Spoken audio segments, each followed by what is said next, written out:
Recording studio को साला चौक सीतामढ़ी।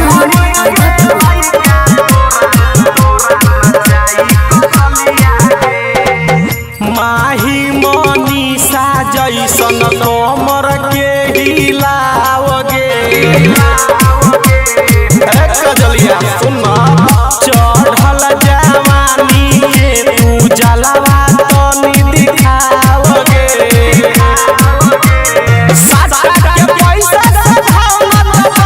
निकल जाई दुनलिया गे साटा के पैसा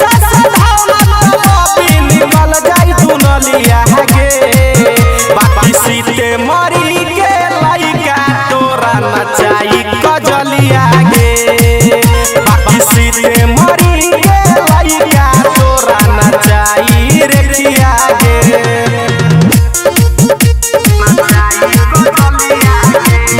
रिकॉर्डिंग स्टूडियो को साला चौक सीतामढ़ी।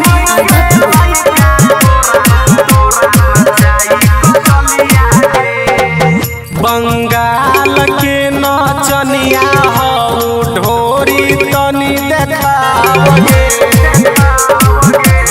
कजलिया देखाओ तबे नु सीतामढ़ी में मिली तोरा भावगे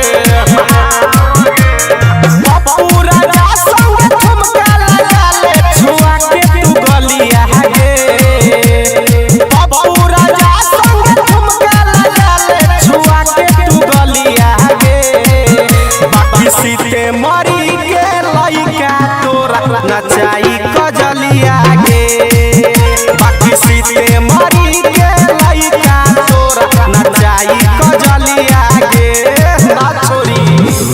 रिकॉर्डिंग स्टूडियो को साला चौक सीतामढ़ी।